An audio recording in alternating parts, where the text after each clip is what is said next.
O pastor José perguntou se vocês têm alguma dúvida, né? Se ficou alguma coisa na mente. Ô, Rafa, você pode aumentar um pouquinho, né? Minha voz é bem baixa. E eu gostaria, né, de dar uma passada em Mateus 24. E aí, se caso surgir dúvidas, aí seria bom que os irmãos deixassem isso. Aí, Rafa, pode baixar um pouquinho agora para não prejudicar o áudio. Eu queria pedir a você que não fique com vergonha, né? Às vezes você ficou com uma certa dúvida. Ô pastor, mas e aquele caso, e naquela situação? Aí seria bom você se manifestar. Mas eu gostaria de falar principalmente esse principal sermão, porque é quando o próprio Jesus explica para os seus discípulos em relação do fim. Mateus 24, amém? Jesus tinha entrado na cidade de Jerusalém, todos estavam clamando hosana, era o rei que estava entrando naquela cidade, e Jesus chega no templo, e aí quando ele está saindo do templo, Mateus 24, verso 1 diz assim: e quando Jesus ia saindo do templo, aproximaram-se dele os seus discípulos. Vamos ver com quem Jesus está conversando, para lhe mostrar a estrutura do templo. Jesus, porém, lhe disse: não vejo tudo isso? Em verdade vos digo que não ficará aqui pedra sobre pedra que não seja derrubada. E isso se cumpriu no ano 70 depois de Cristo. E ele fala, os discípulos estão descendo do templo, olha para Jesus e fala assim: olha Jesus, que estrutura linda, né? Que maravilha. Jesus fala, está vendo tudo isso? Vai derrubar, vai cair, não vai ficar pedra sobre pedra, como não tem hoje o templo em Jerusalém. E estando assentado no Monte das Oliveiras, chegaram-se a ele os seus discípulos em particular, dizendo: diz-nos, quando serão essas coisas? Que coisas? O que Jesus acabou de falar, a destruição do templo. Que sinal, aí eles perguntam outra coisa, e que sinal haverá da tua vinda e do fim do mundo? Eles perguntaram três coisas ao mesmo tempo. Senhor, quando vai acontecer essas coisas, que é a destruição do templo de Jerusalém? E qual é o sinal da tua vinda e do fim do mundo? E Jesus, antes de responder, ele tem a mesma cautela que Paulo tem, quando Paulo vai falar a respeito da vinda do Senhor. Ele fala assim: Jesus respondendo disse-lhes: acautelai-vos. O que é cautela? É cuidado, né? Que ninguém vos engane. Aí agora ele começa a explicar. Porque muitos virão em meu nome dizendo eu sou o Cristo. A palavra aqui é a mesma que ungido. E enganarão a muitos. E ouvireis de guerra e de rumores de guerras. Olhai e não vos assusteis, porque é necessário que isso tudo aconteça, mas ainda não é o fim. Guerras, rumores de guerras, não é o fim. Porquanto se levantará nação contra nação, reino contra reino, e haverá fomes, pestes e terremotos em vários lugares. Irmãos, nação contra nação, reino contra reino se levantariam. Obviamente, Jesus não estava falando que aqueles discípulos estariam presentes nesses momentos, mas quem eles representam? A igreja, que somos nós. Já se levantou nação contra nação, sim ou não? Primeira Guerra Mundial, Segunda Guerra Mundial, e antes disso, várias nações contra as nações. Mas todas essas coisas, é o fim? Não, são o princípio de dores. Então, com quem Jesus está conversando? Com os discípulos. Então entregarão vocês, vos hão de entregar para serem torturados e mortos. E sereis odiados de todos os povos por causa do meu nome. Quem carrega o nome de Cristo são os cristãos. E serão odiados. Nesse tempo, muitos serão escandalizados e trairão uns aos outros, e uns aos outros se odiarão. E surgirão muitos falsos profetas. São poucos? Muitos. E enganarão a poucos? Não, enganarão a muitos. Por isso Jesus já começa a falar: cautelai-vos que ninguém vos engane. E por se multiplicar a iniquidade. O que é iniquidade? O pecado. O amor de muitos se esfriará. Não de todos, de muitos. Mas aquele que perseverar até o fim será salvo. A palavra perseverar e paciência é a mesma, né? Ela tem o significado de suportar sem mudar de posição. Está ligado a uma resiliência, a capacidade de não mudar sua postura em detrimento de um sofrimento. Então, aquele que perseverar até o fim, será salvo. Até o fim do mundo, não, até o fim da sua vida. E este evangelho do reino, este não é outro evangelho. Paulo fala que se alguém anunciar outro evangelho, é anátema, é maldito, né? E este evangelho do reino, que é o evangelho que Jesus sempre pregou, é o mesmo evangelho da graça, tá? Não existe dois. Será pregado em todo o mundo em testemunho a todas as gentes. Então virá o fim. Irmãos, Jesus já respondeu, deixa sua Bíblia aberta. Os discípulos perguntam, quando vai acontecer essas coisas? A destruição do templo em Jerusalém. E qual é o sinal da sua vinda e do fim do mundo? Jesus faz toda a trajetória e chega e diz assim, então virá o fim. E ele encerra, mas depois ele vai continuar dando os pormenores, detalhes. Aqui ele já concluiu a resposta. E aí ele fala assim, olha, o evangelho vai ser pregado em todo mundo para testemunho. Por quê? Porque quando Jesus vir e todo olho vê, ninguém vai poder falar, mas eu não ouvi falar. Por quê? Porque todos já tiveram o testemunho de Cristo. Esse é o objetivo de o evangelho ser pregado em todo mundo. Deu para entender? Sim ou não? Porque se o evangelho não fosse pregado e Jesus aparecesse, o povo ia olhar e falar assim, quem é esse? Mas não, o evangelho do reino será pregado em todo mundo, em testemunho a todos os povos, e então virá o fim. Aí sim Jesus pode aparecer, e aí sim as pessoas podem ser julgadas segundo as suas obras, porque agora estão conscientes de quem é aquele que apareceu. Ele terminou e respondeu o que é o fim. Só que ele continua a falar a partir de um período da última metade da última semana. Que é isso? Os 7 últimos anos. Não tem isso? A última semana de Daniel? Aí Jesus começa a falar onde começa a segunda metade. E ele fala assim, quando, pois,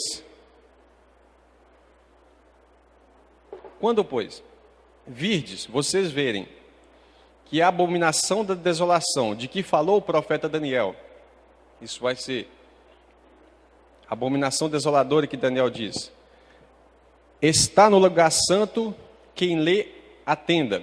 Ou seja, na verdade ele está dizendo o seguinte lá, que vai ser colocada a imagem da besta, quando o anticristo se manifesta.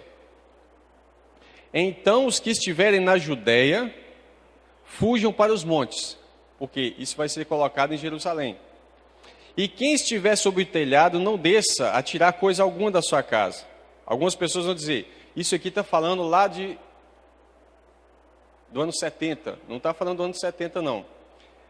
Quem estiver no campo, não volte atrás a buscar suas vestes. Mas ai das grávidas, das que estiverem amamentando naqueles dias, provavelmente porque não vão conseguir correr. Orai para que a vossa fuga não aconteça no inverno e nem no sábado. Porque haverá então grande tribulação, ou talvez a sua tradução está aflição, é a mesma palavra, como nunca houve desde o princípio do mundo até agora, e nem tampouco há de haver. Aqui Jesus está falando, quando você vê a abominação desoladora, fuja porque iniciou a grande perseguição, a grande tribulação, como nunca houve, e nem vai haver outra, evidentemente. No verso 21, fica com esse verso guardado na cabeça. Jesus está falando do contexto da grande tribulação. Então foge, corre, quem estiver na Judéia. E se aqueles dias não fossem abreviados, nenhuma carne se salvaria, morreriam todos. Mas por causa dos escolhidos, serão abreviados aqueles dias. Talvez você fale, pastor, os escolhidos aí é o povo judeu. Nós vamos ver que não é.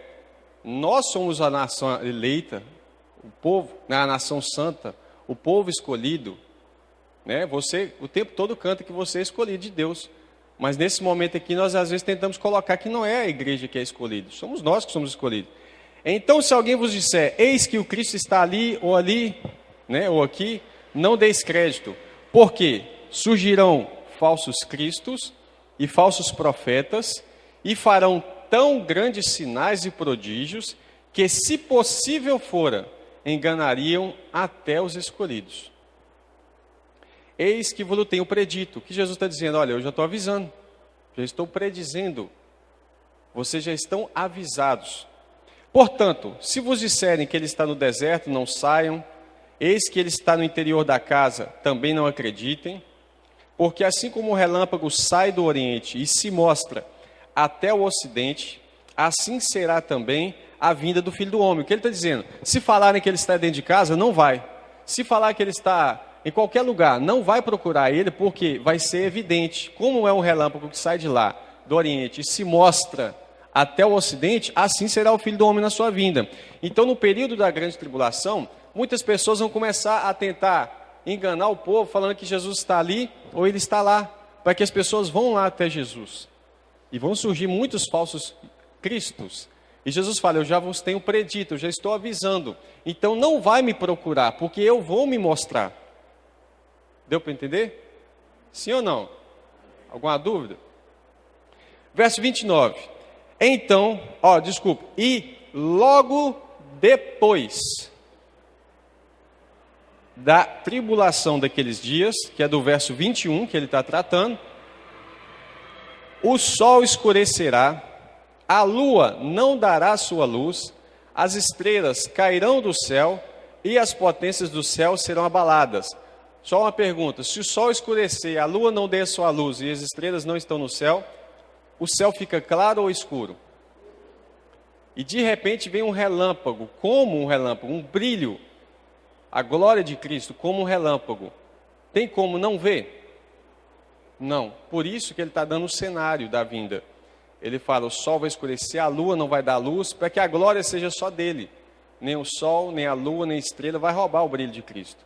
Só ele vai aparecer naquele dia. E ele diz, logo depois da tribulação daqueles dias, o sol escurece, a lua não dá sua luz, as estrelas caem do céu, as potências do céu serão abaladas. Então aparecerá no céu o sinal do Filho do Homem, e todas as tribos da terra se lamentarão e verão o Filho do Homem vindo sobre as nuvens, lembrou do arrebatamento? Do céu, com poder e grande glória. A expressão glória é brilho. E ele enviará os seus anjos com rijo clamor de trombeta, ao som de trombeta, zoeira, os quais ajuntarão, esse aqui é a reunião, os seus escolhidos, desde os quatro ventos, de uma ou outra extremidade dos céus. Vão reunir, congregar todos eles. Até aqui, Jesus deixa claro o seguinte, olha, quando aparecer a abominação desoladora, aqueles que estiverem na região do epicentro, ou seja, do local mais próximo ali, na Judéia, foge, né? Não volta para buscar nada. Assim que você percebeu que foi colocada, estabelecida a abominável da desolação, você foge. Quem estiver na Judéia, né? Isso não é uma palavra para quem está no Brasil, por exemplo. Tá certo? Nós não estamos na Judéia. Começa a fugir, porque lá vai começar uma perseguição terrível. Não só lá, mas lá é o início de tudo. Então ele fala, porque haverá então grande tribulação, e que nunca houve, como nunca há de haver. As pessoas vão ficar preocupadas, e muitos vão tentar acalmar a igreja, falando, Jesus está aqui, vem para cá, para essas casas, para tal lugar que Jesus está lá. Não é para procurar Jesus nesse período, porque quando ele vier, ele vai se manifestar em glória, logo depois da tribulação daqueles dias. E a igreja vai saber isso quando? Quando o sol escurecer, a lua não der a sua luz. O mundo vai achar que é um simples eclipse, né? Um eclipse solar, lunar, e as estrelas sumiram de repente. Mas a igreja, nesse período, vai estar ciente que esse é o último sinal para aguardar. Aí sim, nesse tempo, a qualquer momento, Jesus poderá aparecer. E aí ela vai estar na expectativa. E aí os anjos vão vir para quê? Por que os anjos vêm acompanhando Jesus? Porque eles que fazem separação do joio e do trigo. Lembra que Jesus fala para os discípulos? Não arranque o joio, né? Deixe que cresce junto com o trigo. Porque na vinda, os anjos vão separar o joio do trigo. E aí, essa é a tarefa deles. Eles vão juntar. Deixa eu fazer outra pergunta. Até aqui, tudo bem? Porque aqui é importante para mim poder explicar a segunda besta, tá? Aprendei, pois, essa parábola da figueira. Quando já os seus ramos se tornam tenros e brotam folhas, sabeis que está próximo o verão. Quando você lê só esse texto aqui, você não percebe, mas se você lê em Lucas 21, 29, fala assim, aprendei, pois, a parábola da figueira. E ele fala que é para você olhar para todas as árvores, não só para a figueira. Muitas vezes nós atribuímos a figueira aqui à nação de Israel, para tentar jogar todo esse conteúdo de que Jesus respondeu para os seus discípulos, como se isso não fosse dar conta da igreja. Por exemplo, isso não se refere à igreja, isso se refere apenas ao povo judeu. E aí, vamos jogar que a figueira é. Mas olha o que Jesus fala da figueira. Jesus sempre fez parábola pegando coisas naturais, né? Vamos pegar aqui a semente. Um semeador saiu a semear coisas do campo. Então ele pega, olha a figueira e todas as árvores, lá em Lucas 21, verso 29. Ele fala assim: quando já os seus ramos se tornam tenros e brotam folhas, sabeis que está próximo o verão. Jesus está falando, olha para a árvore. Quando ela deu broto, né? Então está perto do verão. Você já sabe disso. Né? Quem é mais novo não sabe, não mexe com terra, mas quem trabalha com terra tem essas noções. O próximo período vai ser a primavera. Por que você sabe? Eu olhei ali para a árvore. O próximo período vai ser o outono, porque eu olhei para a árvore e percebi. Não é? A própria natureza vai te dando sinais do próximo estágio. Não é isso? E Jesus está falando, a figueira, olha para ela e olha para todas as árvores. Porque quando começa a dar brotos, né, está próximo ao verão.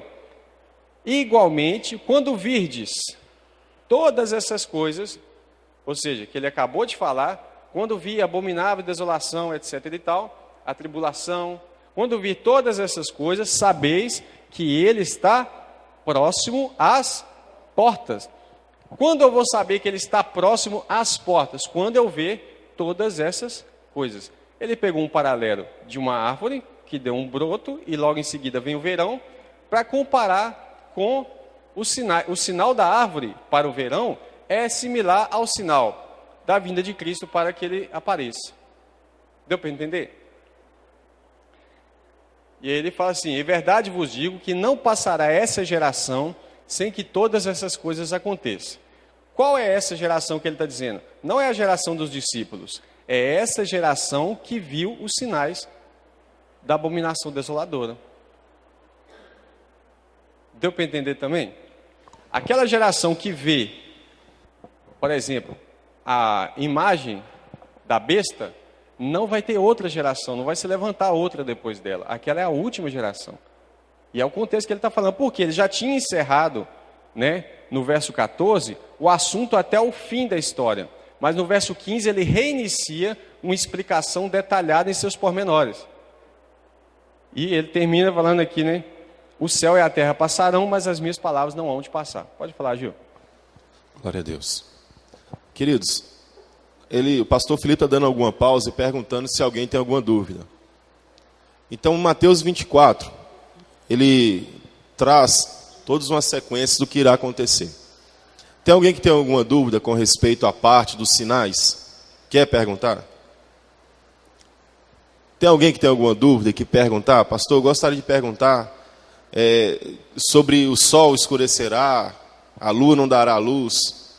Interessante é que isso vai acontecer para que depois não haja explicação da NASA. Né? Não, é um sol que apareceu, foi uma luz que apareceu. É interessante que isso não vai estar no calendário terrestre, irmãos. Está previsto um eclipse para tal dia, né? Sempre a NASA quer explicar, mas não vão achar explicação para esse dia, irmãos. Jesus só está dizendo para quem? Para os seus discípulos. Os irmãos estão entendendo tudo, não estão entendendo nada. Irmãos, pode fazer, irmãos, está na hora de perguntar, tá? Nós não vamos seguir a sequência, né, da rotina dos nossos últimos dias. Hoje é para perguntar, irmãos. Por isso que ele está parando. Irmãos, alguém tem alguma dúvida? É para perguntar, justamente para perguntar. Vinícius. É o versículo 20 aqui. Orai para que a vossa fuga não aconteça no inverno nem no sábado. O que ele quis dizer com isso?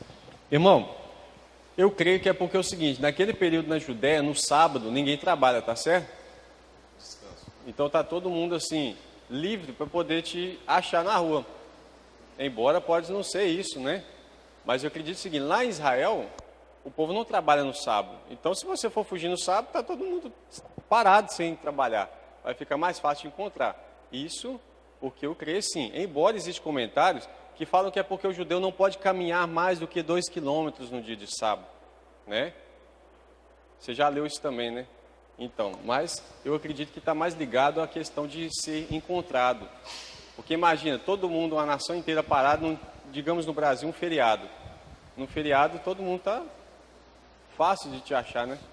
Então eu creio que está ligado a isso. Mas o interessante nesse texto, que está dizendo, orai, para que a vossa fuga não aconteça no inverno e nem no sábado. Então, nessa questão, a gente pode pensar que se nós orarmos, Deus pode mudar o dia da volta de Cristo? Aí, me pegou, rapaz. Não é isso? Eu estava esperando. Não é isso, irmãos? A gente pode orar, e se eu orar e pedir, porque realmente quando eu fiz uma exegese desse texto, está dizendo assim, vocês podem pedir a Deus.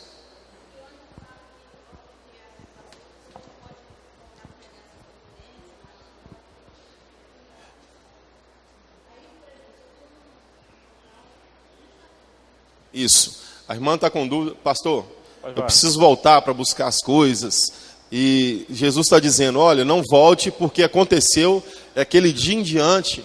Aquele dia em diante. Explica sobre isso, pastor Felipe. De voltar para buscar as coisas. Sim. É porque a fuga vai precisar ser rápida, né? Por exemplo, imagina que você percebeu que a abominação desoladora já foi estabelecida. Não volta para dentro de casa. A fuga tem que ser imediata. Porque não vai dar tempo de ficar procurando as coisas. Eu vou levar aqui meu pente, meu documento, vou levar... Não, quem está no telhado já desce e foge. Ficou sabendo, assim que soube da notícia, foge. É isso que ele está falando, da rapidez que você tem que fugir, porque realmente não vai ser brincadeira, irmão. Quando a Bíblia fala que ali vai haver uma grande tribulação, perseguição muito grande, vai começar pelo menos ali, então é porque realmente precisa fugir aqueles que estão ali. Pode falar, irmão. Deixa a irmã lá falar. Para que eles não sejam... Só essa parte. De todos pegos. Por exemplo, na grande tribulação não são todos os crentes que vão ser torturados e mortos. Evidentemente que não. Por isso a Bíblia fala que foi abreviados aqueles dias, porque senão não salvaria nenhuma carne, né? Ou seja, ninguém estaria vivo para a vinda. E Paulo fala, nós os que ficarmos vivos para a vinda do Senhor. Não é todos que vão passar por isso, né? Evidentemente que não. Contudo, vai haver uma perseguição em algum lugar, eu não quero dizer se é todo o planeta ou se vai ser naquela região do Oriente Médio só, lá eu tenho convicção que vai ser, né? Eu só não sei dizer se ela vai estender em todo mundo, vai ter essa capacidade de se estender em todo mundo. O que Jesus fala é o seguinte, o que ele revela é que quem estiver naquela região ali precisa fugir rápido e Deus vai achar um lugar para esconder eles, para guardá-los, tá? Irmãos, isso também nos remete lá a Sadraque, Mesaque e Abednego, quando Nabucodonosor fez uma estátua imensa e mandou reunir todos daquela região, para que ninguém sabia o que ia acontecer naquele dia. Era uma reunião formal, um encontro que teria de todos os liderados de Nabucodonosor. E quando Nabucodonosor, eles chegam ali, irmãos, Nabucodonosor então determina uma ordem, que quem não adorasse aquela imagem seria o quê? Seria morto. Então Jesus está dizendo, olha, vai se levantar uma estátua e ele vai querer receber a adoração. Se vocês ouvirem isso, não vão para essa reunião, fujam. Porque essa reunião é uma pegadinha, irmãos. Exato. Vamos colocar nessa questão. É uma pegadinha para que quem for vai ter que adorar, que se não adorar vai ser morto.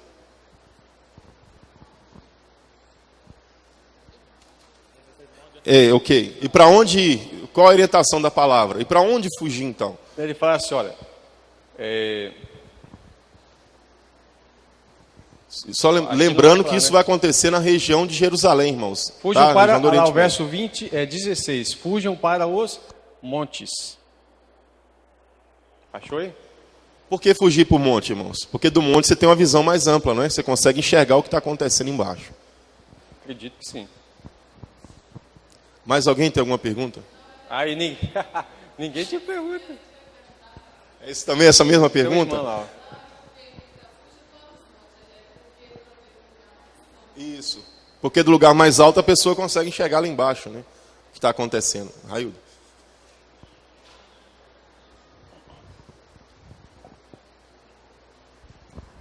O pastor Felipe, duas perguntas que eu quero fazer para o senhor, duas dúvidas. O versículo 28 de Mateus 24 diz, pois onde estiver o cadáver, aí se ajuntarão as aves, né? As águias. Aí eu tenho uma dúvida, né, do que significa esse versículo, sempre tive curiosidade.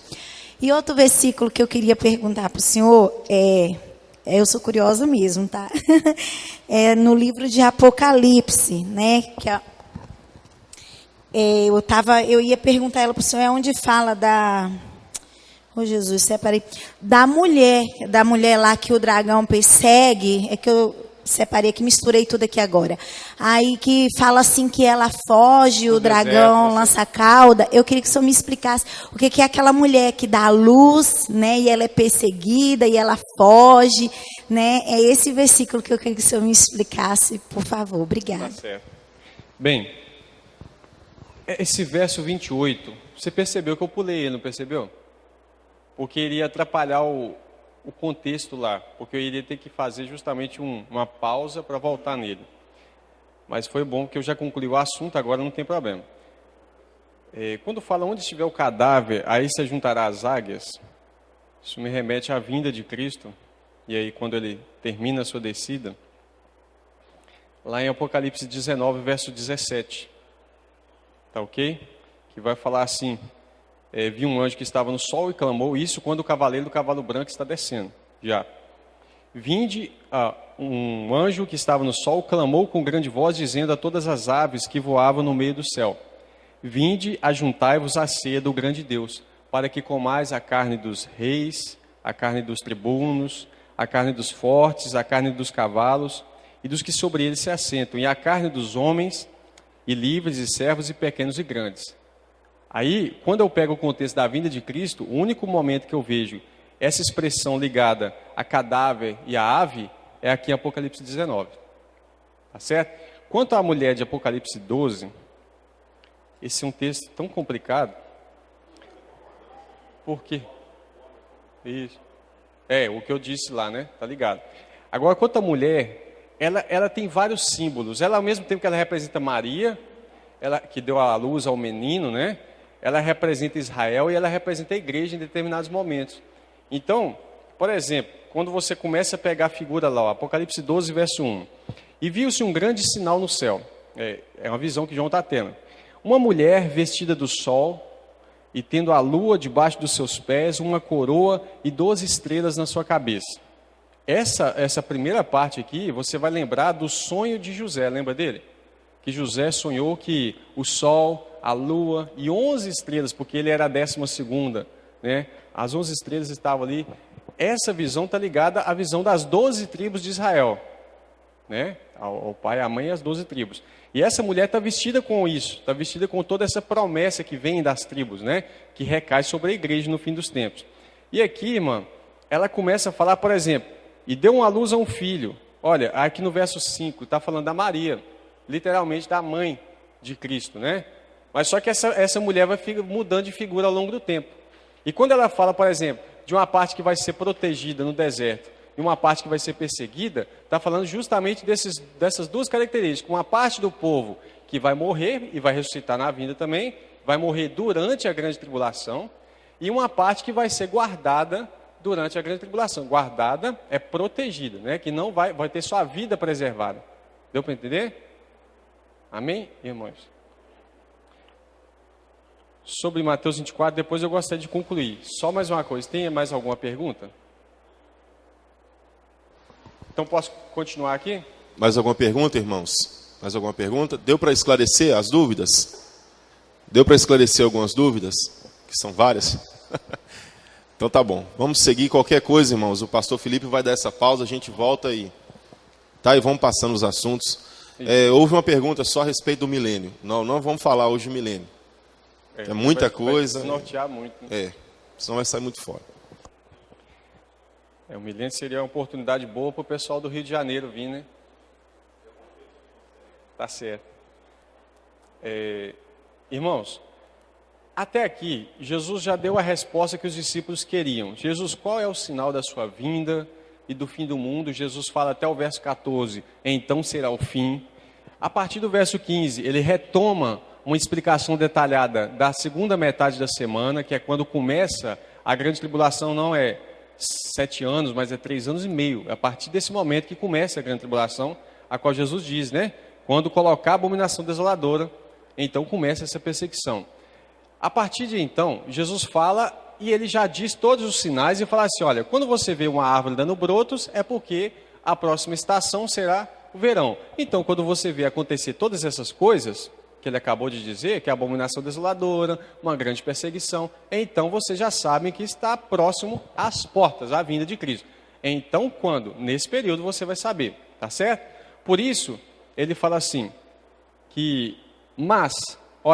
ele fala assim, que quando vir todas essas coisas, sabeis que ele está próximo às portas. Verso 36. Mas daquele dia e hora exata, o dia e hora, ninguém sabe, nem os anjos do céu, mas unicamente meu Pai. E como foi nos dias de Noé, assim será também a vinda do Filho do Homem. Quando ele fala que o dia e hora ninguém sabe, na minha Bíblia tem uma divisão, não tem entre os versículos, não tem aquelas explicações? Acabou fazendo a separação, né? E aí acaba dando a impressão que são dois assuntos diferentes, mas não é. O capítulo não foi escrito com separações. É um texto inteiro. Jesus está continuando o assunto. Ele fala, quando você vê isso aqui, então você já sabe que está à porta, mas o dia e a hora ninguém sabe. Ele está falando o seguinte, ele não está falando assim, para nós agora. O dia e a hora ninguém sabe. Porque primeiro precisa acontecer os sinais. E aí depois disso, aconteceu os sinais, então é agora? Não. Aconteceu o sinal, digamos que ficou um breu, ficou tudo escuro. É agora? Não, você não sabe a hora certa. Você não vai saber. Embora você já tenha todos os sinais, agora sim você precisa ficar alerta, porque então, a qualquer momento, pode aparecer. Aí ele fala, porque como foi nos dias de Noé, também será a vinda do Filho do Homem. Como é que foi nos dias de Noé? Casavam-se, davam-se casamento. Casar é pecado? Não. Mas o que ele está falando? Ele está falando da promiscuidade, da sexualidade ilícita.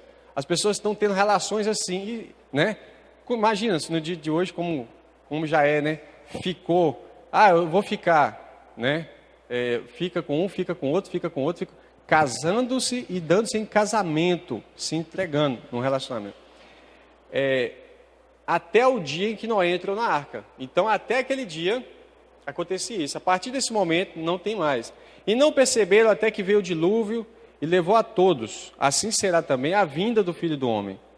E lá em Lucas 21 vai falar assim, que será também como nos dias de Ló, né? O que aconteceu com Ló? O mundo estava na perversidade. E aí, quando eu estou falando de mundo, eu estou me referindo às cidades de Sodoma e Gomorra, Admá, Zeboim, eram 5 cidades que estavam ali. E aí o que acontece? Ló está lá no meio daquela geração perversa. Olha que figura linda. Antes de Deus derramar a ira sobre aquela cidade, o que ele faz com Ló? O anjo vem e arrebata ele. Leva ele de um local para outro, não é isso? Manda ele correr, ele estava andando devagarzinho aqui, pegou ele e arrastou ele. A mulher de Ló vai olhar para trás, né? Uma figura aí não muito importante. Poderia se aplicar às 5 virgens loucas, né? Que não obedecem à voz do seu Senhor. Então, Ló foi literalmente arrebatado de um lugar para o outro para ser salvo. E isso é a mesma figura da igreja. Estavam lá no pecado, na promiscuidade, até o dia em que veio o Senhor, tirou a igreja, né, na figura de Ló, e então derramou a sua ira. E não perceber, verso 40, então 2, estando no campo, um será levado e o outro deixado. Estando 2 moendo no moinho, uma será levada e outra deixada. Veja bem, irmãos, aqui eu entendo como o próximo texto vai falar dos 2 tipos de virgens. Porque você vê que 2 estão no campo, trabalhando. 2 estão no moinho, trabalhando. Falando de pessoas que estavam fazendo a mesma obra. Não é isso? E aí você vê, um é levado e o outro é deixado. E aí vai acontecer o quê? Vigiai, pois não sabeis a hora que há de vir o vosso Senhor. Vigiai dentro desse contexto. Qual é o contexto? Vai acontecer tudo isso, você vai ficar sabendo. Então, verso 33, quando vir essas coisas, aí você fica atento, porque aí sim, você já não sabe mais, já aconteceu todos os sinais. Imagina que eu marco com você de ir na sua casa. Fala assim, Rafael, eu vou na sua casa. E ele fala, rapaz, eu tenho um monte de visita para receber, mas eu não quero receber ninguém, só você. Então eu vou fazer um acordo com você. Eu vou bater palmas 7 vezes e vou parar. Aí você vai saber que sou eu, tá certo? Tá combinado? Eu chego na casa do Rafael de surpresa e entro lá para a porta dele afora. O que ele vai falar? Você mentiu para mim. Você não cumpriu o acordo. Você me deu sinais e veio antes dos sinais. Você me deu sinais e não cumpriu os sinais. Quando você bateu palma 3 vezes, você já entrou aqui dentro. Então, Jesus deu os sinais e fala, depois que todos eles se cumprirem, então fique atento. Porque aí o dia e a hora exato, irmão, presta atenção, dia e a hora exata, ninguém sabe. É isso que ele diz. Eu não creio que Jesus não sabe o dia e a hora hoje, tá, irmão? Ele está dizendo aqui na condição que ele estava aqui, esvaziou a si mesmo, né? Depois, quando ele ressuscita, ele fala assim, todo o poder foi me dado no céu e na terra, né? Quando ele tem todo o poder, ele tem também o poder de saber todas essas coisas, evidentemente, né?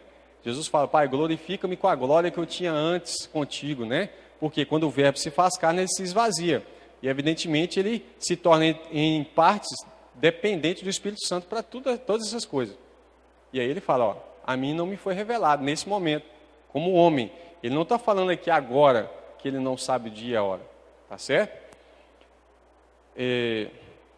Agora, irmãos, por isso que no capítulo 25 vai dar a parábola das 10 virgens, onde você vai ver 2 classes de pessoas que estão trabalhando na obra do Senhor, né, em partes, mas uma vai ser levada, uma classe, e a outra vai ser deixada, e depois vai bater na porta, Senhor, abre-nos, apartai-vos de mim, né? Porque ele diz lá no 25, verso 12, né? Olha o que ela chama no verso 11, Senhor, Senhor. Jesus fala, por que me chama Senhor, Senhor, e não faz o que eu mando? Lembra? Se eu sou Senhor, eu sou seu dono. Se você não me obedece, então por que você ainda me chama de Senhor? Senhor, Senhor, abre-nos. E ele diz, em verdade eu não vos conheço. Né? Lembra que ele fala isso com aquelas pessoas que dizem, Senhor, em teu nome profetizamos, em teu nome expulsamos demônios, em teu nome... E chamando Jesus de Senhor, Senhor também. Aí Jesus fala, olha, apartai-vos de mim, não vos conheço. Né? Apartai-vos vós que praticais iniquidade. Eram pessoas que de fato faziam a obra de Deus, mas sem ter um compromisso com Deus. Eram casca, né? Do lado de fora, a reputação deles era maravilhosa, mas o caráter era um sepulcro caiado, como Jesus fala. Sepulcro, né? Uma tumba, era pintada, bonitinha, né? Do lado de fora, mas por dentro tinha o quê? Um cadáver, estava morto.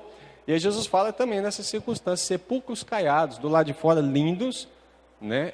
Religiosos, plenamente admirados, respeitados, recebem nome de homens de Deus, mas por dentro estavam mortos espiritualmente, não tinham mais vida, né? E aí é um contexto importante aqui para nós vigiarmos, para não sermos essas virgens loucas porque acha que está no reino, mas está completamente fora do reino. Deixa eu dar uma pausa de novo. Tem alguém que tem alguma pergunta? Sim ou não, irmão? Eu queria deixar... Pode falar, pastor. Irmãos, tem alguém que tem alguma pergunta com respeito a isso? Josi, pode fazer. Não, pode perguntar. É bom para esclarecer. Talvez a sua dúvida seja a dúvida de alguém também. A maioria. Pode perguntar. Qual é a sua dúvida? Está ouvindo?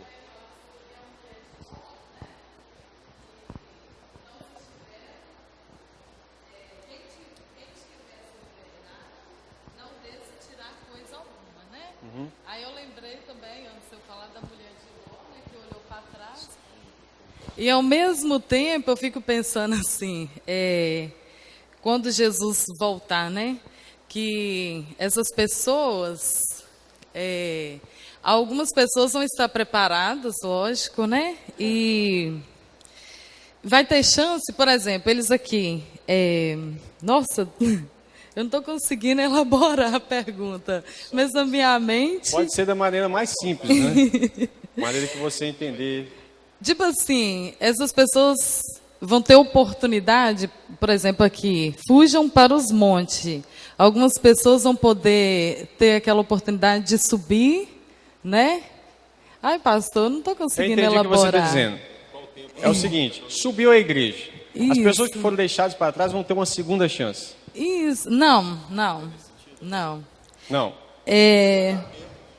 Por exemplo, quem estiver no campo, não volte para trás para buscar. Então, todas essas pessoas, elas têm aquela oportunidade, né, de ir. Mas algumas pessoas vão ficar pensando, por exemplo, igual a mulher de Ló. Algumas pessoas vão pensar, ficar apaixonadas vai com o que pensar no filho, vai pensar nas coisas materiais. Entendeu? Todas essas pessoas têm aquela oportunidade, mas algumas pessoas vão ficar assim, Apegado em alguma coisa e querer voltar e acabar ficando. Entendeu? Mais ou menos assim, mas tem um monte de perguntas. Entendi. O que acontece? Interessante é que dentro dessa questão vai caber aquela questão de um vai subir e o outro não vai poder subir. Quer dizer que a salvação é pessoal. É porque essa fuga, ela ocorre bem antes da vinda. Essa fuga ocorre no início da perseguição. Entendeu? Deu para entender? Essa fuga não acontece no dia da vinda. A fuga, quando você vê a imagem da besta estabelecida, vamos dizer assim, fica mais fácil. Então foge de lá, porque vão ter 3 anos e meio, ou seja, tempos e metade de tempo, em que vai haver uma perseguição para que todo mundo adore aquela imagem. Se alguém por acaso ficar e não quiser fugir, ele vai correr o risco de ter que passar pela tortura e morte. Por quê? Se ele não se prostrar diante da imagem, ele vai morrer. Então ele já tendo luz, sabendo que aquele é um sinal para fugir, e não fugir, ele está sendo, em partes, ele está colocando o seu próprio corpo em risco. Ele vai falar assim, então eu estou concordando em ficar, mesmo correndo o risco de não dobrar meu joelho diante da estátua. Ô Josi, interessante, Josi, dentro dessa colocação que você colocou, que você passou, é por isso que Jesus está dando os sinais, e os discípulos estão perguntando. Aí Jesus remete ao dia de Noé, como foi no dia de Noé. Ninguém dava ouvido. Significa distração, as pessoas estão distraídas. Então Jesus está chamando a atenção dos discípulos para prestar atenção nos sinais. Olha, ficam atentos, porque vai acontecer isso. Aí o sol escureceu e a lua não deu força, aí a NASA vai tentar achar uma explicação, os noticiários vai sair. Está acontecendo um eclipse, mas ninguém previa. A gente já está entendendo, Jesus está perto. Então são sinais que vão aparecer. Aí você pensa assim, mas eu não vou poder voltar para ver meus filhos, tentar resgatar alguém. Aí você pensa o seguinte, se os sinais estão acontecendo, eu tenho que estar atento ao quê? Aos sinais. Isso, mas o primeiro ponto aqui que ele está dizendo, que na região que vai acontecer isso é em Jerusalém. Talvez isso chegue uma partícula aqui no Brasil, mas vai ser uma convocação geral, mas isso vai acontecer especialmente aonde? Em Jerusalém. Nós temos que estar atentos, irmãos, aos sinais. Aos sinais. Imagine que eu estou vendo os sinais e não aviso meu filho. Tá certo? Eu estou sendo... A última não, pode fazer. A última. A última. Ô, pastor, é igual a NASA, eles estão programando uma vinda de Jesus falsa. Não sei se você ouviu isso na internet. Vai falar do Blubim. Então, assim, eles estão programando assim, igual a gente acredita em Jesus Cristo, né? Alguns lugares em Maomé. Então, o projeto deles é fazer com que tipo assim, parecer uma imagem de Jesus e os anjos, né? E que nós, assim, muitas pessoas vão ficar despercebidas. Imagina no céu aparecer uma imagem de Jesus. E será que isso tem a ver com o anticristo, com o governo, né? Veja bem, a gente não pode descartar nenhuma hipótese, né? Tecnologia e tal. Só que com a proposta aqui, a gente trazer somente um conteúdo bíblico, eu tenho medo de trazer algum conteúdo que possa estar ligado a um alarme que se faz na internet, que há muitos que querem só cliques e compartilhamentos, etc. E acabam sendo adeptos de uma teoria da conspiração sem muitas provas, né? E aí começam a ter provas em cima de vídeos de outros que foram feitos e etc. e tal. Por exemplo, você está falando do projeto ARP do Blubim, né? Eu não posso vir aqui na frente da igreja e doutrinar a igreja e dar uma palavra definitiva se não for pela palavra, né? Então, nesse caso, eu prefiro me omitir nessa resposta, porque eu não posso ignorar a possibilidade, mas também eu não posso confirmar isso para a congregação, porque a Bíblia fala que se eu acrescentar ou tirar uma palavra do Apocalipse, eu vou ter uma parte das pragas aqui, né? Todas elas. Então eu não quero cair nessa dificuldade, não. Mas há uma questão do videoconferência, né? Do videoconferência de um governo onde ele estabeleça, pode usar essa ferramenta para aparecer. E pode não usar. Pastor, pode fazer falar, a pergunta do versículo 3 ao 5. É o seguinte. De Mateus? Mateus 24. 3 ao 5. Estando assentado no Monte das Oliveiras, chegaram-se a ele, aos seus discípulos em particular, dizendo, dize-nos, quando serão essas coisas e que sinal haverá de virar da tua vinda ao fim do mundo? E Jesus respondendo disse-lhes, Acautelai-vos, ninguém vos engane, porque muitos virão em meu nome, dizendo, eu sou o Cristo, e enganarão a muitos. Como que esse personagem irá aparecer para enganar o povo? Veja bem, irmãos, a gente tem, por exemplo, no Brasil, um camarada tipo o Henrique Cristo. Eu não acredito que ele está ligado a esse aqui no sentido literal, porque o Henrique Cristo não... As pessoas que seguem ele sabem que ele não é Jesus, sabe? E tem muitos seguidores, né? Para mim, ele é uma piada de mau gosto. Mas a palavra Cristo aqui, é Messias também, significa ungido. Ah, Jesus Cristo é Jesus ungido. Eu creio que está ligado assim, ó, eu vou estar fazendo a leitura do grego, eu sou ungido, e vai enganar muitos com o nome de ser ungido, de serem apóstolos, pastores, mestres, e usar isso para enganar. Não creio que são pessoas que vão dizer que são o próprio Jesus, mas que são Cristos. Deu para entender? Ou não? Tá certo? Tem também um homem que lançou a marca 666, vocês viram esse vídeo aí, rolando, Morreu, circulando? né? Você viu? Ele se diz o Cristo.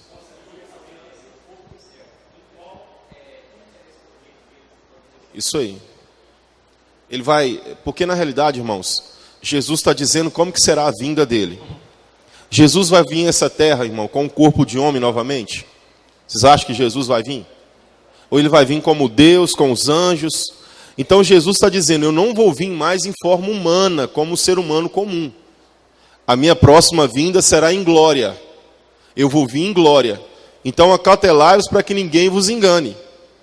Jesus está dizendo, eu vou vir em glória, eu não vou vir mais como um homem mortal, que vai estar aqui, fazer milagres acontecer novamente. Não, agora eu vou vir em glória. Deu para entender, irmãos, o que Jesus está dizendo para o seu povo? Esses outros personagens são enganadores. São pessoas que vão vir. Surgiu esses dias aí, o 666, aquele homem que marcava as pessoas na testa ou na mão com 666, ele falando que ele era o Cristo. Morreu esse cara? E ele ressuscitou? Não. Então ele não era Jesus. Vou ser breve aqui, Atos capítulo 1, verso 9, 10 e 11. Porque aqui Jesus dá uma clareza para os seus discípulos da vinda dele, né? É verdade que esse camarada morreu, né? Todos esses que se diziam Cristos, né? Morreram e não voltaram. Irmãos, mas a questão toda é que eles vão fazer sinais. Esse não chegou a fazer sinais absurdos para enganar, se possível, até os escolhidos. E aí o problema é que, como o pastor Gil César falou, né? Eles não vão tentar enganar só com palavras, mas com sinais, com evidência de poder. E a grande parte maior será nos sinais. Porque as pessoas hoje estão atrás de sinais. Isso. Atos 1, verso 9. Deixa eu ler a partir do verso 8. Jesus está falando com seus discípulos. Mas recebereis a virtude do Espírito Santo, isso é a promessa que ocorreu em Pentecostes, que há de vir sobre vós, e ser-me-eis testemunhas, tanto em Jerusalém, como em toda a Judéia, Samaria, até os confins da terra. Entenda uma coisa, a perseguição também começa em Jerusalém, Judéia, Samaria, até os confins da terra, ok? E quando dizia isso, Jesus dizendo, vendo eles, os discípulos estavam vendo ele, foi elevado à altura e uma nuvem o recebeu, ocultando-o dos seus olhos. Então a nuvem pegou e já levou, ele já não viu. Eles já não viram.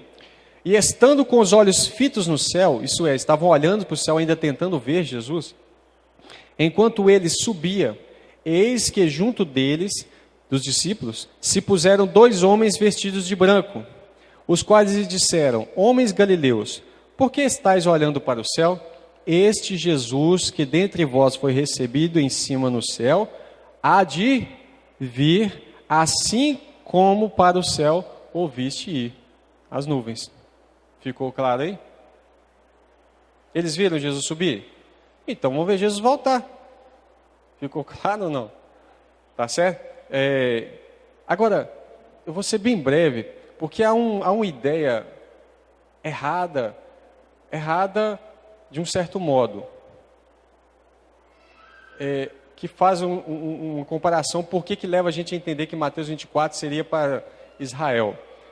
Abre Mateus 22 aí. A Mateus 21, verso 43.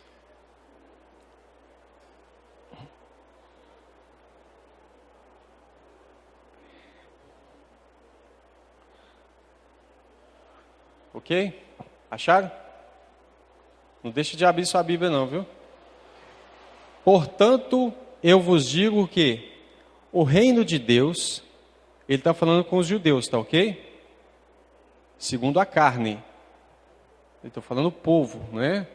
O reino de Deus vos será tirado e será dado a uma nação que dê os seus frutos. Qual nação é essa? Quem é a nação? Quem é a nação santa? A igreja. Jesus está falando, olha Israel, povo de Israel, vocês não estão querendo me receber, né? O reino de Deus vai ser tirado de vocês e vai ser dado a uma nação que dê os seus frutos. Deu para entender? Pedro vai dizer, mas vós sois a nação santa, o povo escolhido, a geração eleita. Né? Agora, vamos Mateus capítulo 8.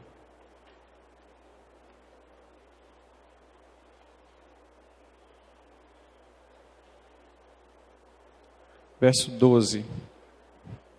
Verso 10.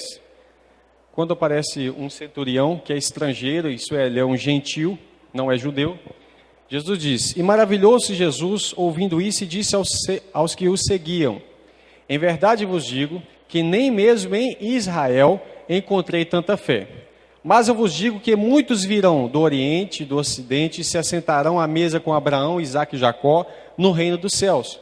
E os filhos do reino serão lançados nas trevas exteriores, e ali haverá pranto e ranger de dentes.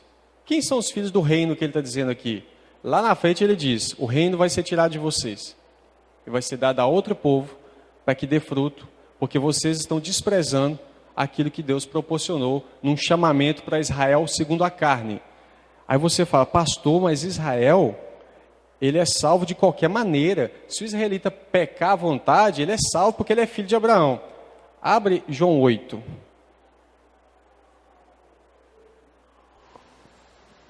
Jesus numa conversa com os judeus, e aí evidentemente, você fala, pastor, mas se um judeu converter a Jesus, ele está salvo. Por isso Paulo fala, por acaso, porventura, Deus rejeitou o seu povo? De modo algum, porque eu sou israelita. E ele se converteu, então ele está firme nas promessas. Mas se Paulo tivesse desviado do caminho do Senhor, Paulo não estaria firme. Não tinha promessa de Abraão para ele. Veja bem, João 8, verso 31. Jesus dizia, pois aos judeus que criam nele, se é uma condição, se vós permanecerdes na minha palavra, verdadeiramente sereis meus discípulos. E conhecereis a verdade vos libertará. Aí os judeus falam, poxa vida, eu conheço a verdade, eu conheço a Torá, eu conheço a lei. E responderam, somos descendência de Abraão e nunca servimos a ninguém. Irmãos, aqui para nós, o povo judeu nunca serviu a ninguém? Foi escravo no Egito, foi exilado para a Babilônia, nunca serviu a ninguém? É verdade isso? Não. Nunca servimos a ninguém, porque Jesus fala, conhecereis a verdade vos libertará, vocês serão livres. Jesus respondeu, em verdade vos digo que todo aquele que comete pecado é escravo do pecado. A libertação aqui não é de um reino, mas do pecado. Inclusive, nesse momento, eles estavam servindo a Roma. Olha para você ver que incrível. Ora, o servo não fica para sempre em casa, o filho fica para sempre. Se, pois, o filho, que é Jesus, vos libertar, verdadeiramente sereis livres. Jesus está falando com o judeu, olha, se eu libertar vocês, vocês então serão livres. Bem sei que sois descendência de Abraão, segundo a carne. Contudo, procurais matar-me, porque a minha palavra não entra em vós. Eu falo o que vi junto do meu pai, e vós fazei o que viste junto do vosso pai.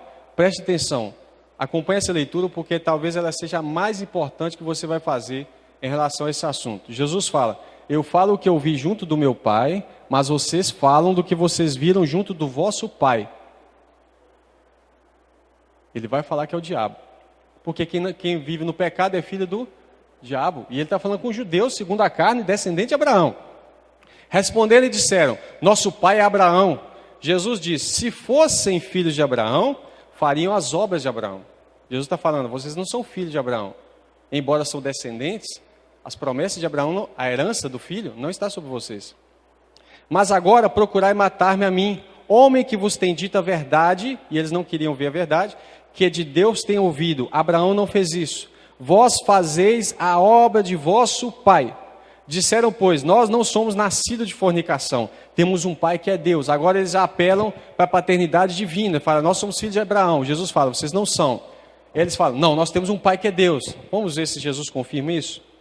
E disse-lhe, pois, Jesus, se Deus fosse o vosso pai, certamente me amariam, pois que eu saí e vim de Deus, não vim de mim mesmo, mas ele me enviou.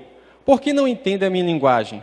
Por não poder ouvir a minha palavra. Vós tem por pai quem? Fala mais alto. Vós tem por pai o diabo.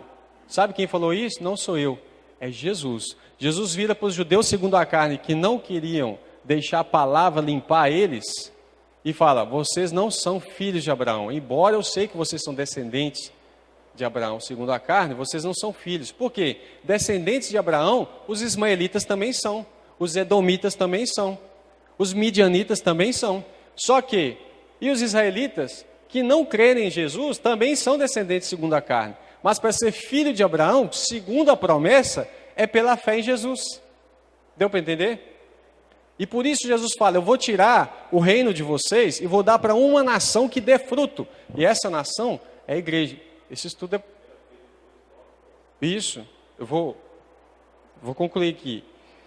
Por que não entendem a minha linguagem? Por que não podem ouvir a minha palavra? Vós tem por pai o diabo e querem satisfazer os desejos do vosso pai. Ele foi homicida desde o princípio e não se firmou na verdade, porque não há verdade nele. Porque profere mentira e fala o que lhe é próprio, porque é mentiroso e pai da mentira. Mas porque vos digo a verdade, não me credes. É por isso que ele falou, conhecereis a verdade e a verdade vos libertará. Querei vós me convencer de pecado? Se vos digo a verdade, por que não creem? Quem é de Deus, escuta as palavras de Deus. Por isso vós não escutam, porque não sois de Deus. Fechou? Sabe quem falou? Jesus. Jesus falou, olha, vocês não são filhos de Abraão, embora são descendentes. Vocês não são filhos de Deus, porque vocês são filhos do diabo. Jesus fala isso claramente. E nós precisamos parar de idolatrar Israel. Nós não precisamos ser antissemita, como eles acusam quem mostra essa passagem para ele. Vai falar assim, ele é antissemita. Eu não sou sionista e nem antissemita. Eu só sou cristão, no sentido pleno da palavra, ou messiânico, se eles quiserem usar essa palavra. O problema é que muitas vezes vão querer usar a palavra antes de messiânico, vão querer usar judeu messiânico. E aí que está um problema grave. Se eles quiserem ser messiânico, está correto. Agora, a partir do momento que eu falo que eu sou judeu messiânico, aí eu já estou atribuindo uma mistura completamente ignorante da própria Escritura. E aqui, irmão, com todo respeito, Jesus fez uma separação clara de que o povo dele é aquele que entra pela fé. Paulo é israelita. Ele é filho do diabo? Não. Paulo creu, não creu? Então, ele é filho de Deus pela fé, filho de Abraão e herdeiro da promessa. O pastor Gil César colocou aqui, 1 Pedro 2, verso 9 e 10. Vamos ler?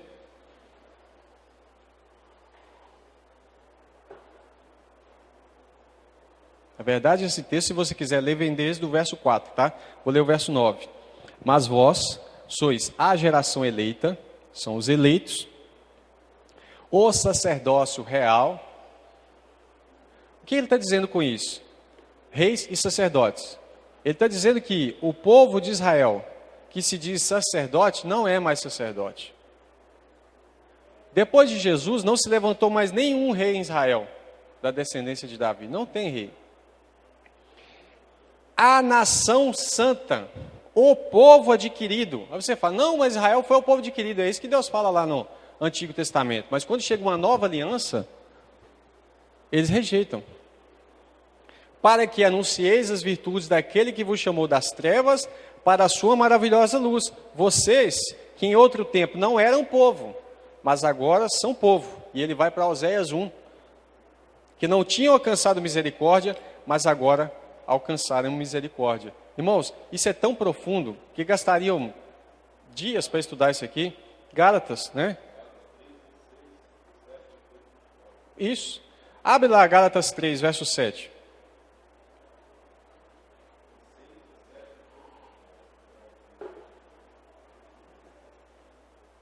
Isso.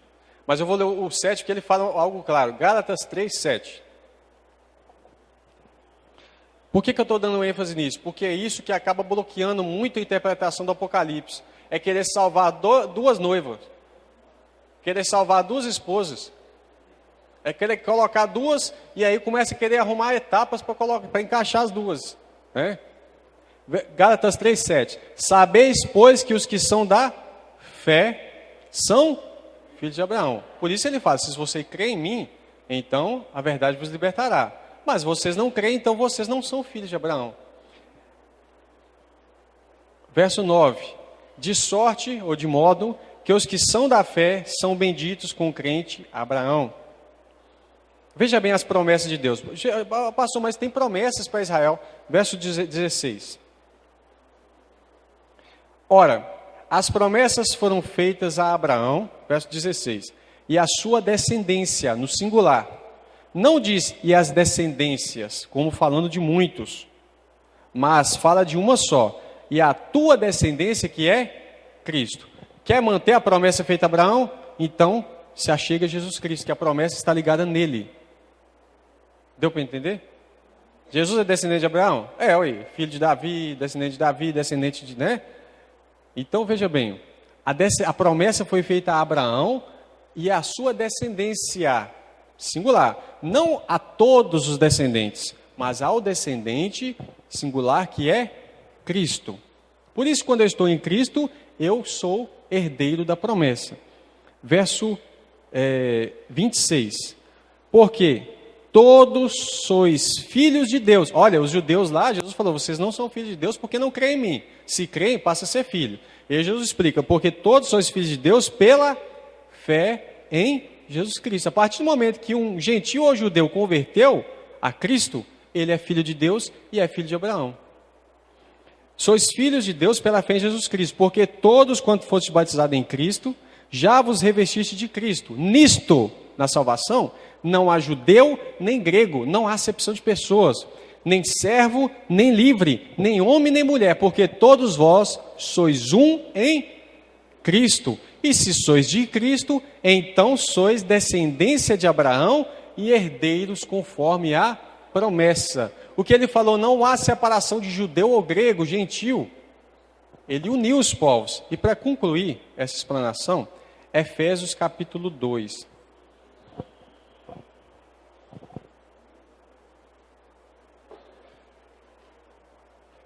Olha o que ele fala no verso 11. Portanto, lembrai-vos de que vós, ele está falando que o Efésios era um povo gentil, né? Não é um povo judeu. Mas ele fala, vós em outro tempo eram gentios. Se eram, não são mais gentios, tá certo? Segundo a carne, e chamados incircuncisão. O que é circuncisão? Circuncisão é o sinal da aliança com Deus desde Abraão.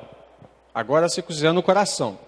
Éramos chamados incircuncisos. Lembra que Davi vira para o gigante Golias e fala assim, quem é esse incircunciso que afronta os exércitos do Deus vivo? Ele está falando, quem é esse que não tem aliança com Deus? Não faz parte do povo de Deus. Nós éramos considerados incircuncisos.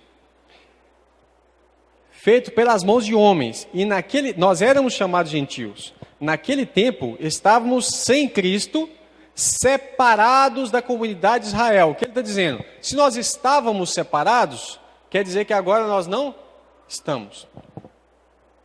E estrangeiros, alienados, às alianças da promessa, não tendo esperança e sem Deus no mundo. Mas agora, em Cristo Jesus, vós, a igreja, os gentios, que antes estavam longe, já pelo sangue de Cristo chegaste perto. Porque ele é a nossa paz, a qual de ambos os povos, judeus e gentios, fez o quê? Derrubando a parede da separação que estava no meio. Havia uma barreira entre os judeus e os gentios. O que definia um judeu e um gentio? Era uma lei de ordenança. Ele vai falar assim, derrubou a parede da separação que estava no meio, na sua carne, desfez a inimizade. Isso é, a lei dos mandamentos, que consistia em ordenanças, para criar em si mesmo, dos dois, judeus e gentios, um novo homem, é o corpo de Cristo, fazendo a paz. E pela cruz, reconciliar ambos com Deus em um corpo. Irmãos, Jesus veio reconciliar o gentio com Deus, mas também os judeus com Deus. Ambos precisavam reconciliar com Deus, quer dizer que estavam afastados. Por isso, se um judeu não se converter hoje, ele não foi reconciliado, porque ele é reconciliado a partir do momento que ele se converte. E pela cruz reconciliar ambos com Deus em um corpo, matando com elas as inimizades. Veja bem, o apóstolo Paulo está dando uma...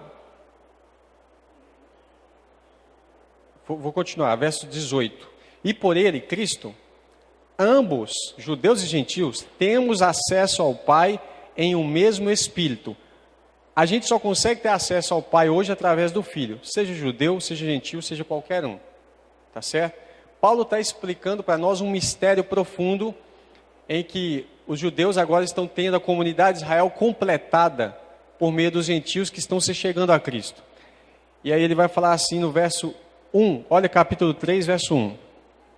Por essa causa, eu, Paulo, o prisioneiro de Jesus Cristo, por vós, os gentios. Ó, pastor, mas ele acabou de falar que nós não éramos gentios, mas agora ele está fazendo uma separação literal, de carne, não espiritual.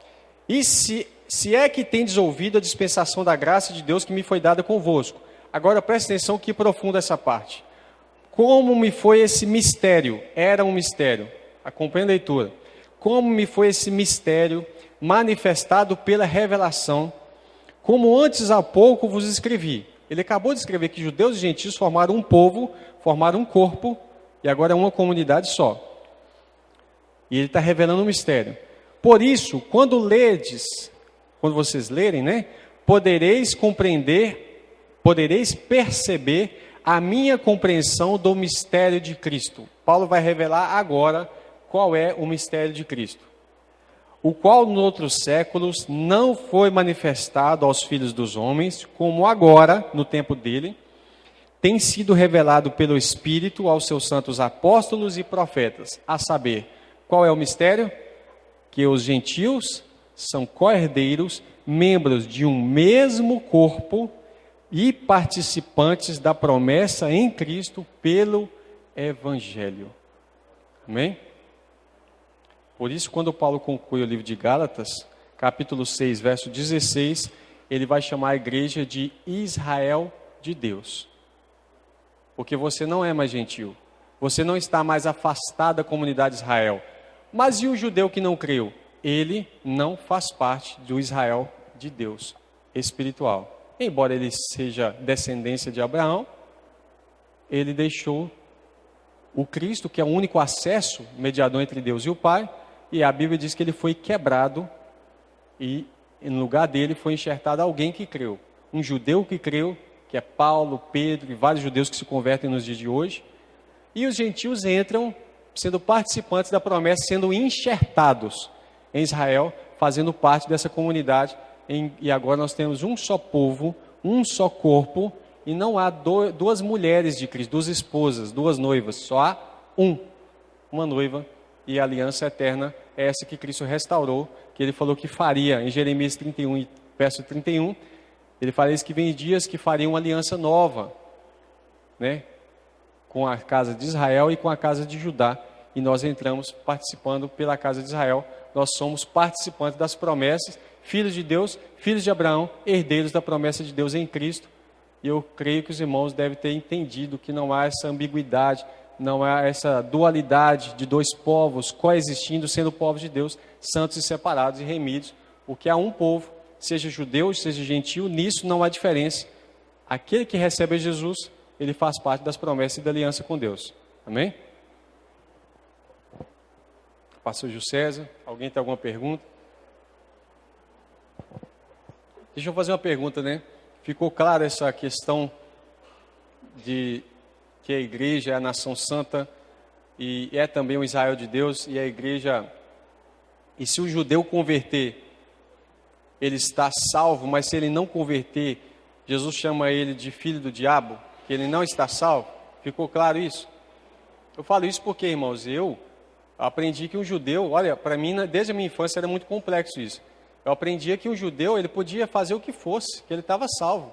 É uma espécie de predestinação nacional, né? Podia pecar, podia negar Jesus, podia fazer o que fosse, que ele estava salvo. Isso é uma inverdade bíblica teológica. E eu ensinei isso, é lógico, eu já expliquei isso para os irmãos, né? Cheguei a ensinar isso até que eu fui perceber esses versos e não percebi sozinho. Deus usou pessoas para me instruir, para me ensinar essas coisas, né? E é necessário a igreja entender claramente qual é o mistério de Cristo. Esse mistério que foi revelado é profundo, né? E que Deus abençoe a vida dos irmãos.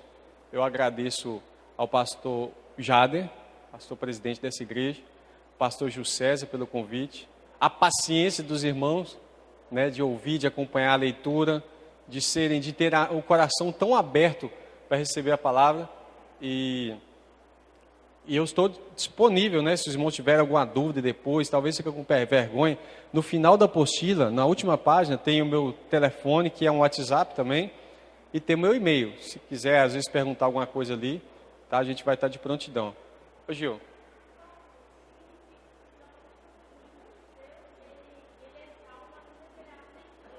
Isso, a pergunta da irmã foi pertinente. Pastor, significa então que nenhum judeu é salvo, a não ser que ele receba Jesus? É isso mesmo. Nenhum judeu é salvo só por ser judeu. Ele precisa passar pelo mesmo caminho, que é Jesus. Por isso Jesus fala com os judeus, se conhecereis a verdade e a verdade vos libertará. Ele falou com o judeu, não foi com o gentil, né? Foi com os judeus. E aí os judeus também precisam receber Jesus. Pode falar. Exato. Não há acepção de pessoas. É aí que a Bíblia diz que não há acepção de pessoas para que o caminho seja trilhado. O judeu também precisa. Inclusive, irmãos, seria bom vocês lerem. Existe um estudo completo aqui na apostila que fala assim, olha, que o judeu, está na página 94. Os judeus também precisam se converter para serem salvos. E um estudo completo, vai facilitar muito o entendimento dos irmãos sobre isso. Tá ok? Mais alguma pergunta? Hoje eu consegui terminar no horário direitinho, né? Eu agradeço novamente, tá? A paciência dos irmãos e a oportunidade ímpar de participar com vocês aqui nessa igreja.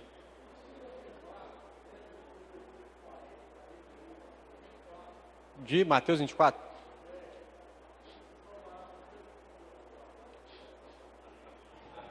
Metade da igreja, né?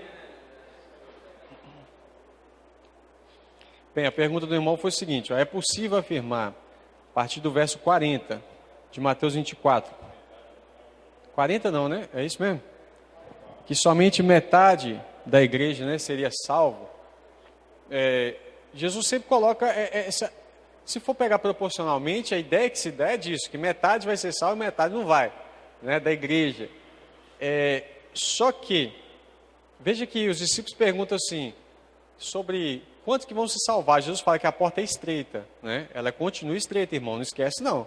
A porta não enlargueceu não, tem gente que acha que Deus ficou moderno. Deus não muda, Deus já é top, Ele é Ele é tudo, né? Ele é completo, Deus não evolui, os pensamentos de Deus não evoluem, então a porta continua estreita. Jesus fala que muitos vão tentar passar por essa porta, mas poucos, olha, muitos são chamados e poucos são os escolhidos. Pode ter certeza que são poucos.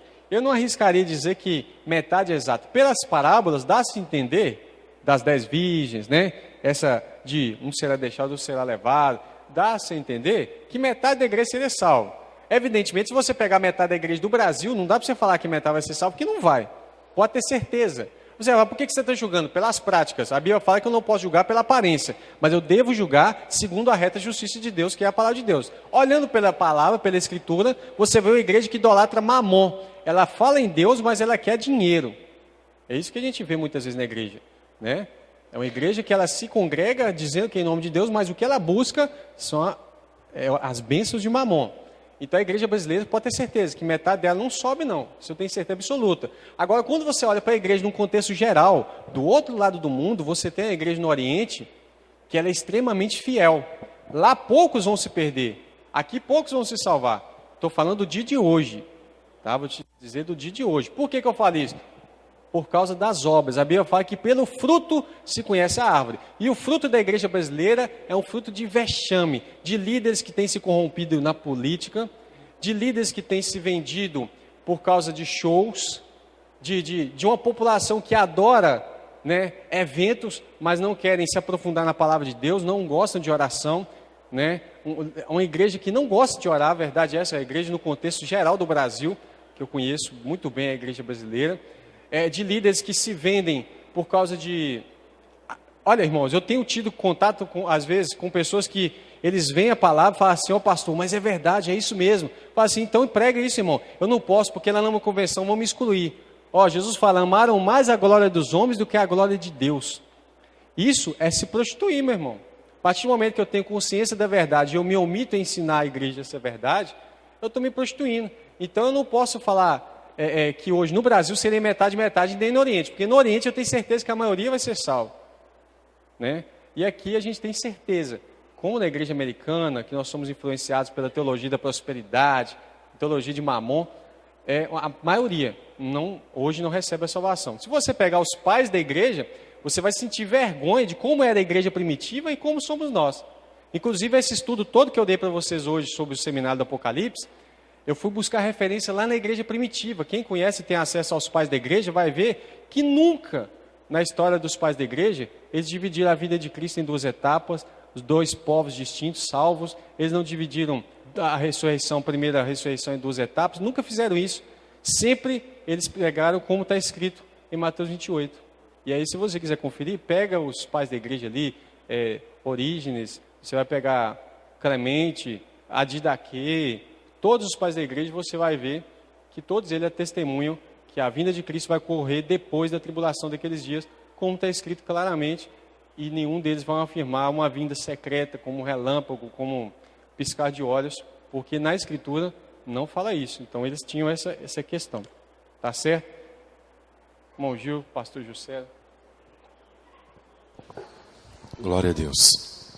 Queridos, com respeito a Pedro dizendo para nós, nação eleita, eu fiz uma exegese desse texto, e ele está dizendo que é um povo que não é especificamente judeu, mas que são aqueles que aceitaram Jesus como Senhor da sua vida.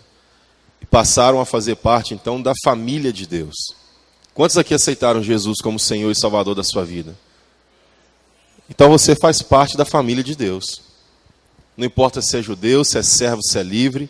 O que importa é que a promessa de Deus está sobre a sua vida também, sobre a sua casa e sobre a sua família, em nome de Jesus. Nós queremos agradecer ao pastor Felipe, que atendeu prontamente o nosso convite. E poderíamos discorrer aqui, irmãos, vários dias. Eu, pela minha vontade, nós passaríamos aqui também dezembro, estudando um pouco mais.